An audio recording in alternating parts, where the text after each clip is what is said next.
ఎడారిలో సెలయర్లు డిసెంబర్ 25వ తేదీ. ఆయనకు ఇమ్మానియేల్ అని పేరు పెట్టుదురు. ఇమ్మానియేల్ అను పేరునకు భాషాంతరమున దేవుడు మనకు తోడని అర్థము. మత్తయి సువార్త 1వ అధ్యాయం 22-23 వచనాలు. సమాధానకర్తయగు అధిపతి. యెషయా గ్రంథం 9వ అధ్యాయం 6వ వచనం.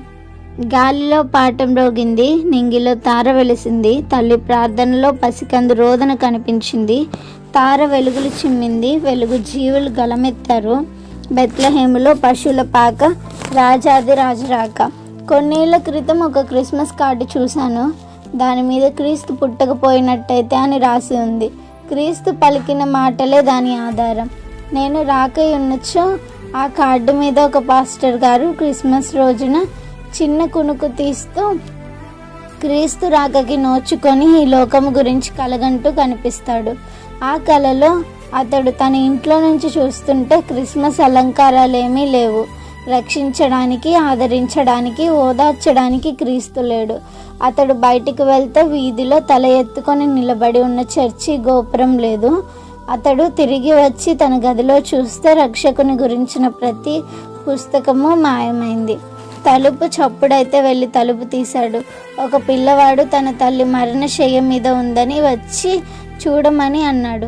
ఏడుస్తున్న ఆ పిల్లవాడితో త్వరగా పాస్టర్ గారు వాళ్ళ ఇంటికి వెళ్ళి కూర్చొని, ఇదిగో నిన్ను ఓదార్చేందుకు గాను కొన్ని మాటలు చెప్తాను అంటూ బైబిల్ తెరిచాడు. వాగ్దానాలు ఏమన్నా ఉన్నాయేమోనని చూస్తే బైబిల్లో మలాకీయే ఆఖరి పుస్తకం. సువార్తలు లేవు, రక్షణ లేదు, నిరీక్షణ లేదు. అతడు కూడా తన తల వంచి ఏడుస్తున్న వాళ్ళతో కలిసి ఏడవలసి వచ్చింది. ఆ తల్లి మరణించాక భూస్థాపన కార్యక్రమం కోసం వెళ్ళాడు పాస్టర్ గారు. ఆదరణ వాక్యం ఏమీ దొరకలేదు చెప్పడానికి. మహిమలోకి పునరుద్ధానం లేదు, తెరిచి ఉన్న ఆకాశం లేదు, మన్ను మంటిలో బూడిదలో కలిసిపోవడమే. అదే ఆఖరి చూపు, శాశ్వతమైన ఎడబాటు. క్రీస్తు ఎన్నడూ రాలేదని గ్రహించి ఆ నిద్రలోనే ఏడుస్తూ ఉంటాడు. హఠాత్తుగా అతడికి మెలకువ వచ్చింది. ఒక్కసారి అతని నోటిలో నుండి స్తుతులు, సంతోష గానాలు వెలువడినాయి. ఎందుకంటే నిద్ర మేలుకొనగానే బయటనున్న చర్చిలో నుండి క్రిస్మస్ పాటలు వినిపించాయి.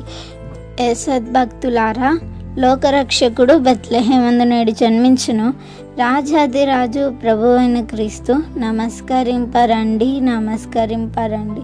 ఆయన వచ్చాడు కాబట్టి ఈ రోజున మనమంతా సంతోషంతో గంతులు వేద్దాం. దూత చేసిన ప్రకటన గుర్తు చేసుకుందాం.